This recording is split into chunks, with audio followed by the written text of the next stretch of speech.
नमस्कार विद्यार्थियों। हमारा व्याख्यान ब्रिटिश भारत में सांप्रदायिकता।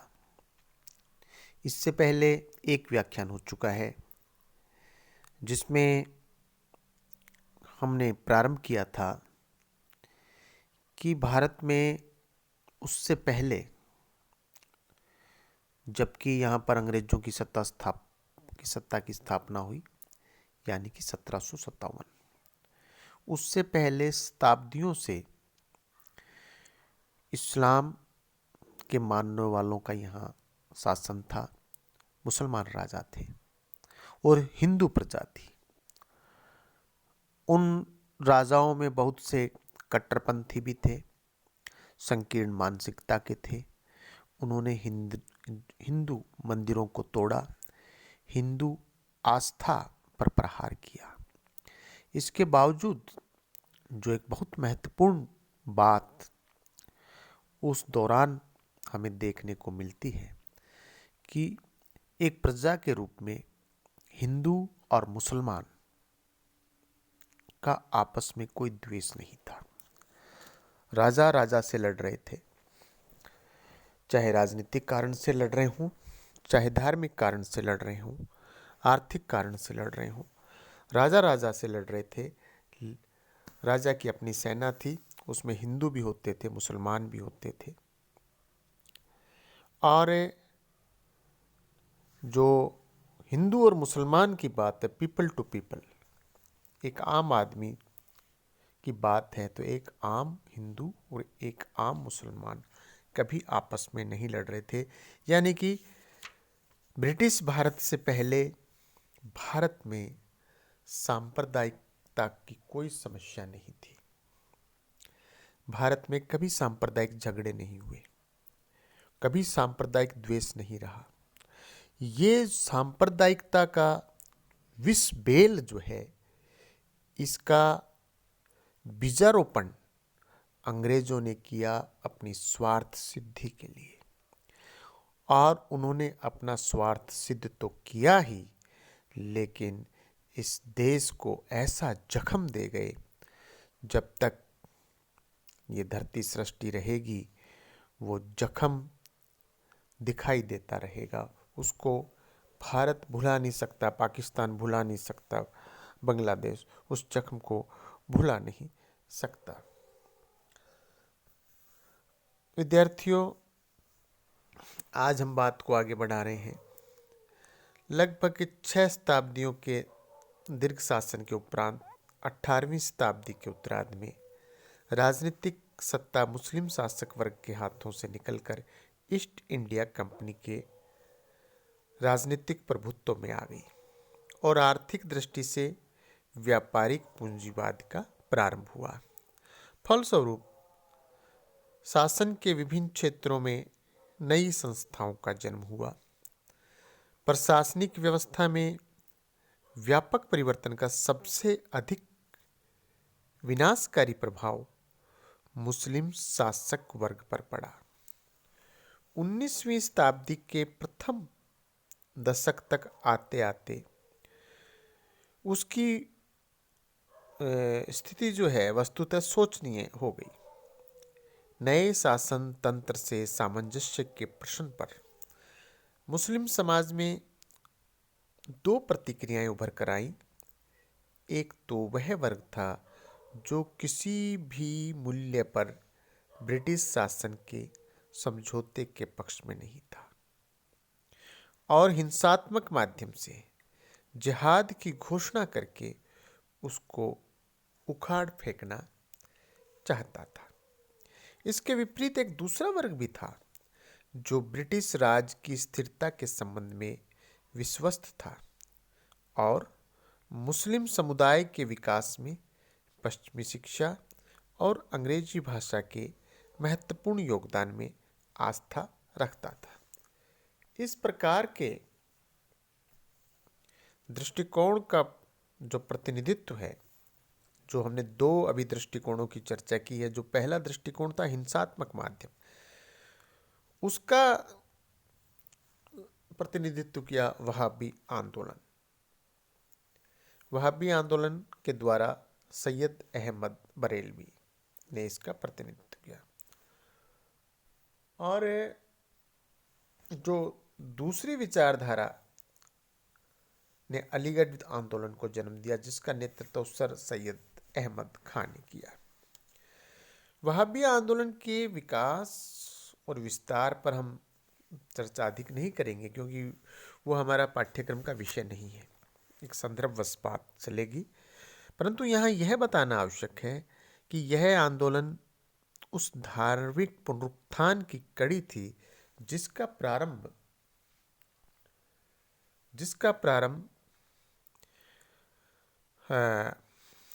शहालवी उल्लाह दहलवी और उसके लड़के शाह अब्दुल अजीज दहलवी ने 18वीं शताब्दी में और 19वीं शताब्दी के प्रारंभ में किया।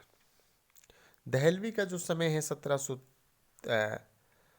दहलवी के जो पिताजी हैं, उन्होंने यह आंदोलन 1703 से 1765 के बीच जो उनका समय था, शाहलवी उल्लाह दहलवी, उन्होंने उस समय किया। और अब्दुल अजीज दहलवी ने 1730 से 1820 के बीच जो उनका समय है, वो उन्होंने उस समय किया। ये बात प्रसंगवश है कि प्रारंभ जो है धार्मिक पुनरुत्थान का, वो प्रारंभ ये दहलवी पिता पुत्र के माध्यम से किया गया, जो कि वहाबी आंदोलन से भी पहले का था। इनका उद्देश्य मुस्लिम समाज में उन गैर इस्लामी नियमों और प्रथाओं को निकाल देने से था जिनके कारण समाज में कुरीतियों ने प्रवेश लिया। वली शाह से भी अधिक कट्टरपंथी जो आंदोलन है, वली शाह जो अभी हम बात कर रहे थे, उससे भी अधिक कट्टरपंथी आंदोलन का प्रारंभ पंजाब में 1881 से 1840 में हुआ और उनके अनुयायी फैराजी संप्रदाय के समर्थक बने। लेकिन इस्लाम की पुनर्प्रतिष्ठा के लिए किए गए प्रयासों में सबसे बड़ा नाम जो लिया जाता है वो वहाबी आंदोलन का ही है, जिसका प्रारंभ सैयद अहमद बरेलवी, जो मैंने पहले आपको बताया, उन्होंने किया, जिनकी टाइमिंग है 1790 से 1831।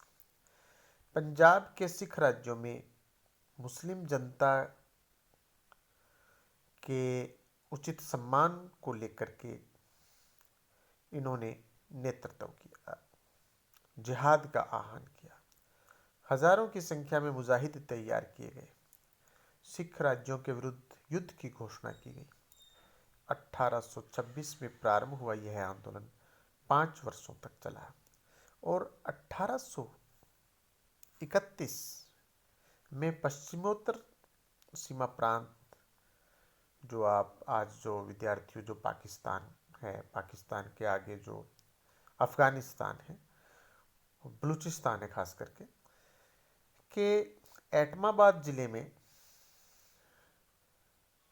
बालाकोट के स्थान पर सैयद अहमद लड़ते हुए मारा गया।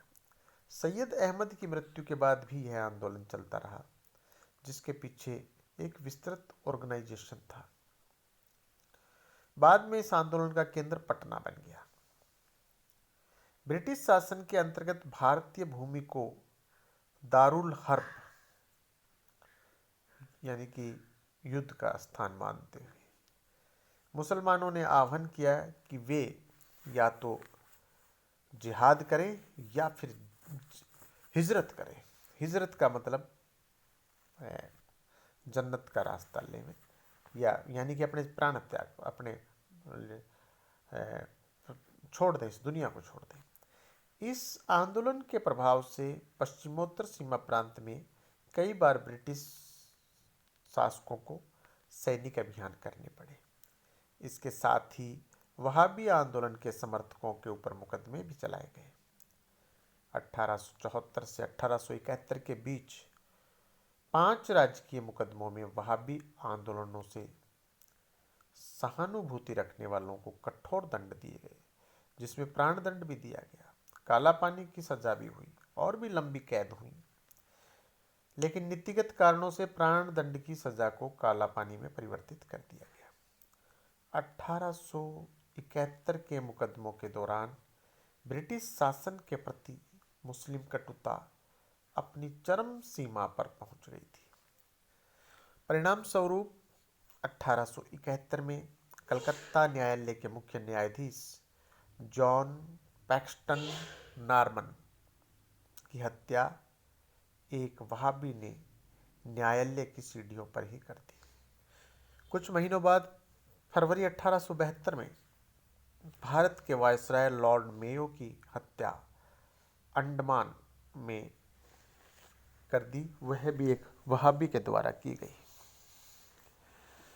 यह विचारणीय है कि इन हिंसक घटनाओं के बावजूद ब्रिटिश अधिकारियों द्वारा मुसलमानों के प्रति किसी बदले की कार्रवाई का समर्थन नहीं किया गया।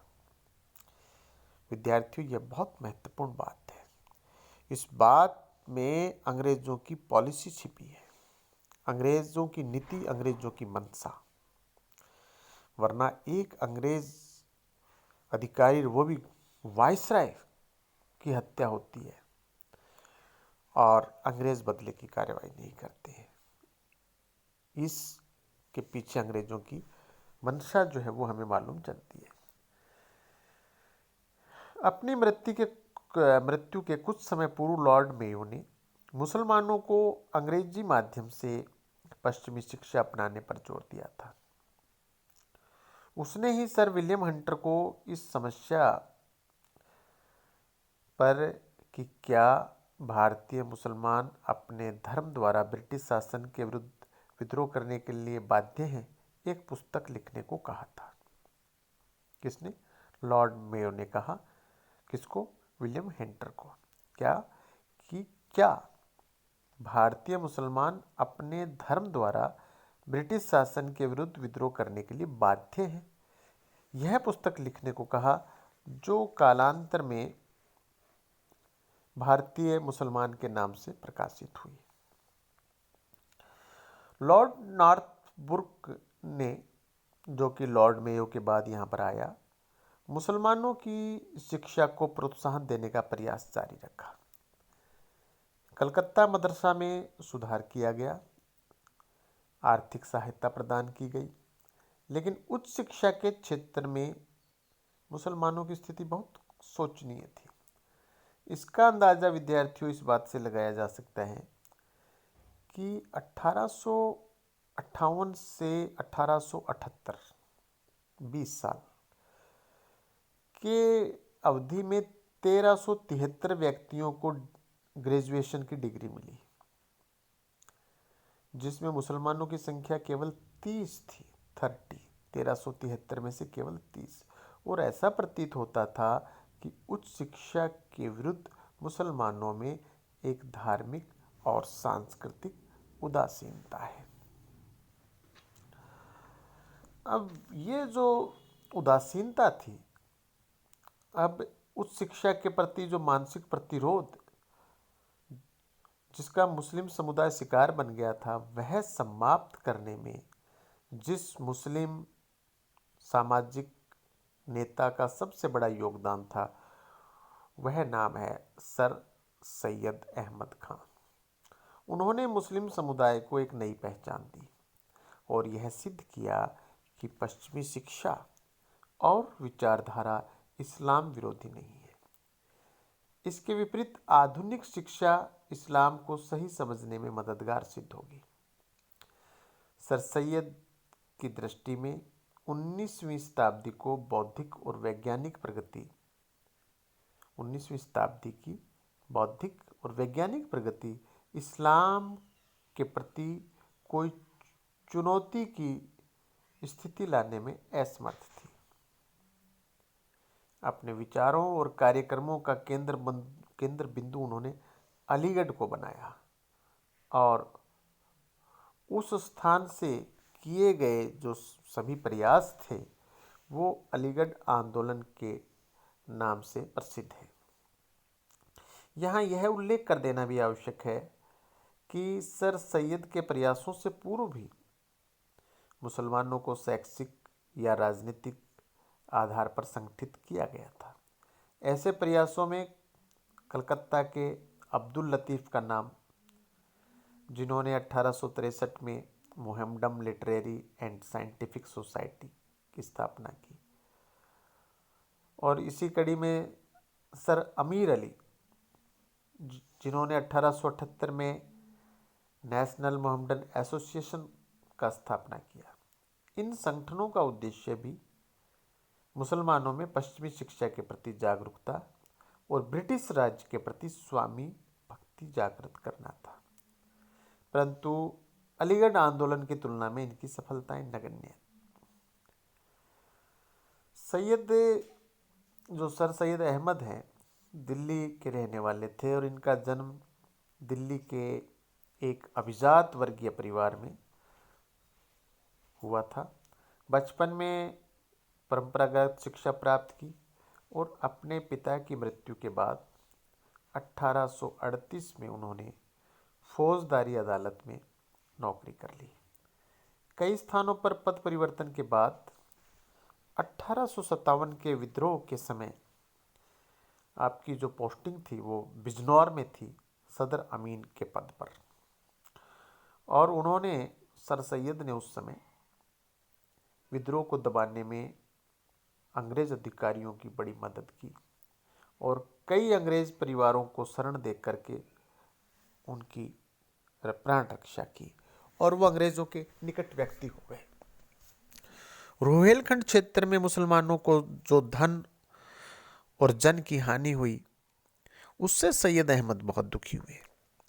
उनकी चिंता का प्रमुख विषय बन गया कि किस प्रकार वे मुसलमानों की अवनति को रोकें। सैयद अहमद के पास एक अपनी अभूतपूर्व साहित्यिक प्रतिभा थी। सरकारी सेवा में कार्यरत रहते हुए, नौकरी करते हुए उन्होंने कई पुस्तकों की रचना की, जिनमें एक पुस्तक का नाम है जाम ए जाम, जिसमें मुगल वंश के बाबर से लेकर बहादुर शाह द्वितीय तक के 43 यानी कि 43 बादशाहों का वर्णन था। एक अन्य पुस्तक असर अस-सनादीद आपकी स्क्रीन पे दिखाई दे रहा है, में पुरातात्विक दृष्टि से दिल्ली के भग्नावशेषों का उल्लेख किया।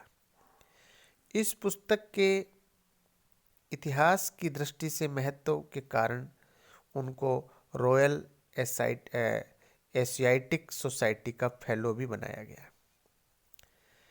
1857 के विद्रोह में मुसलमान शासनाधिकारियों के प्रतिशोध के जो है भाजन बने, या विद्यार्थियों आप जानते हैं कि अंग्रेजों का टारगेट मुसलमान थे।